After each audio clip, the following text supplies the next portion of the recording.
मति मारो बिरन को नाथ भगत सुधी भैया की आवे।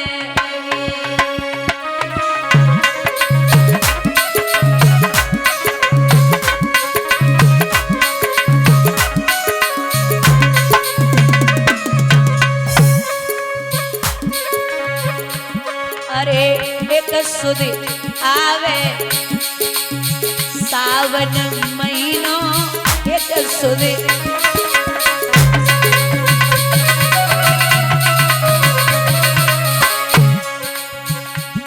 राखी किनवानु भगत सुधी भैया की आवे।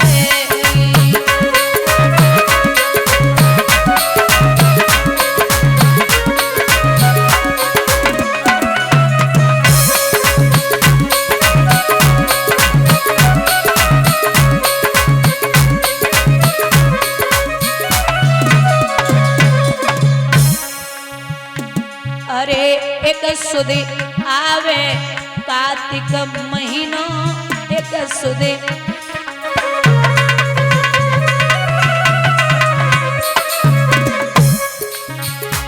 हम किने खवावे तोल भगत सुधी भैया की आवेगी।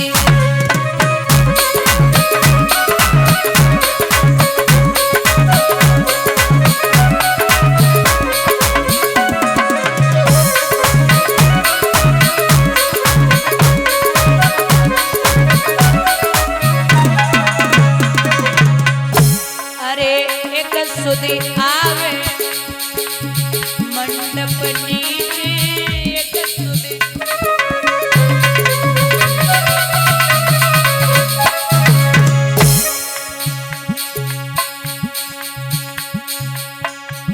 हम किन पे पेने बात भगत सुधी भैया की आवेगी।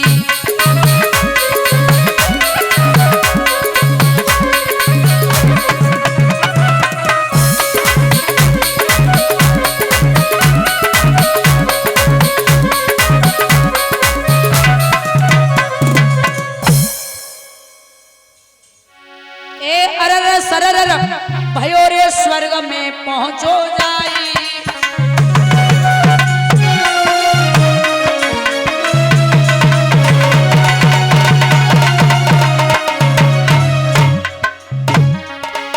ए आसमान पे पंडित पंचो गए हैं घबराई।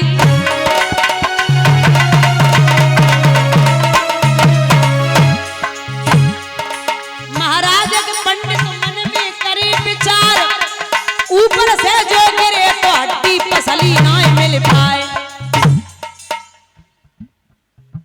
पंडित मन में कहे आई झांझरे में परिये। पंडित मन में कहे आई रग फन्ना में फंसिए।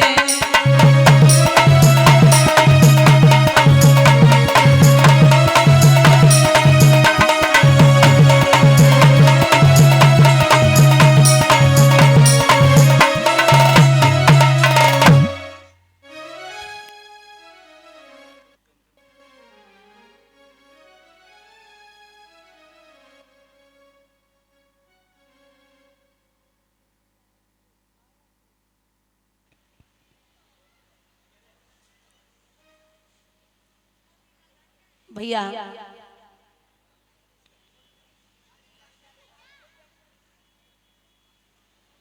यहाँ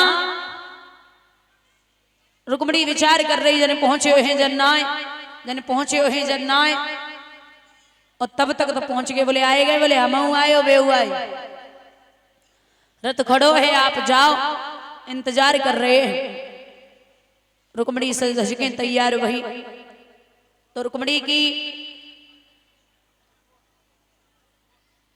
सखियां सब बैठी इकट्ठी। बोली बहना कहाँ जा रही है? बोले गौरी पूजन के लिए चल रहे चलो। रुक्मणी मैया के गले में बैया डाल के खूब रोई। मैया बोली बिटिया बरायती आई है कल विदा होवेगी, आज काहे को रोए रही, बोले जे समझ ले हम आज ही जाए रे मैया। सहेलियों के साथ गौरी पूजन के लिए रुक्मणी जब पहुंची तो गौरी मैया को पूजन करो, रथ खड़ो है, जाए की रुक्मणी रथ की तरफ बढ़ी। अब पता ना है भगवान देख रहे कौन सी है, हाथ उठाया है जो साथ में कंकन बंधा था, उसी हाथ को रुक्मणी ने उठा दिया। भगवान ने सारा देख के बुलायो, रुक्मणी रथ के पास पहुंची, भगवान से बोली काना तनिक बंसी दिखाओ। भगवान बोले मुरली नहीं दिखाऊंगा, क्यों? अरे ओ देवी कुबेर के घड़ा में को पेड़ो जमो, मैंने मुरली के नाम कटाए धरो है, शेष ने काटी महेश ने पेड़ी, ब्रह्मा ने सनकादि करी है, विष्णु जी ने छेद करे और नारद जी ने देख धरी है, सो मांग रही हमसे मेरे अरवन खरवन की बसुरी। बंसी नहीं दिखा सकता। रुक्मणी बोली लेके थोड़े ही भागने, दिखाई दो, अब चल रहे संग में। जैसे ही महाराज मुरली के लिए हाथ बढ़ाओ, रुक्मणी ने हाथ कृष्ण को पकड़ो और रथ पे चढ़ी। रथ पे चढ़ के आगे बढ़ी। जब आगे बढ़ी हैं तो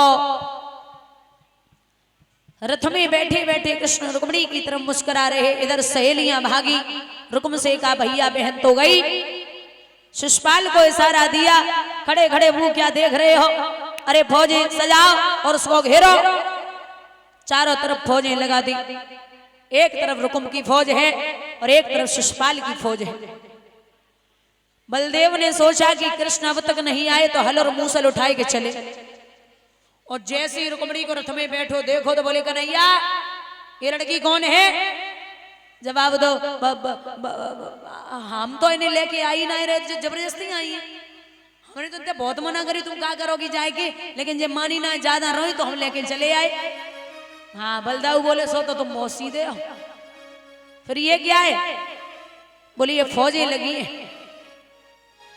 शिषपाल को देख के बलदेव बोले कि ये धान हमारे मूसल के लिए बहुत कम है। ऐसा युद्ध हुआ, दोनों भाई इकट्ठे लड़ रहे हैं। दादा शिषपाल ये कह के आया था कि अगर मैं रुक्मणी को न ला पाया तो दोबारा चंदेरी में मुंह नहीं दिखाऊंगा। इसने एक नगर बसाया था भोजकट नाम का, जो इटावा में पड़ता है, भरथना के नाम से विख्यात है। बोलिए गोविंद भगवान की। महाराज यहां भोजकट नाम का नगर बसाया। इधर रुकुम की बारी आई तो रुकुम लड़ने के लिए पहुंचे और कहा है अब तक तो माखन चुराते रहे, लड़कियों को चुराने का नंबर लगा दिया, खड़ा हो। भगवान खड़े भये तो भगवान से बलदाऊ ने सारो कियो, इसका क्या करना है। भगवान बोले मारी दो और क्या करना है। जो मारवे की बारी आई सो झपट के रुक्मणी ने भगवान के पांव पकड़े, कन्हैया क्या कर रहे हो। सुनो गोविंद, तुमने अगर भैया पे हाथ उठा दिया तो जीवन में मैं कभी भी अपने मायके में नहीं आ पाऊंगी। लोग हमें सुनाएंगे कि शादी में भैया को मरवा के चली गई। गोविंद मुझे मायके वापस भी आना है। और रोए की क्या बोली,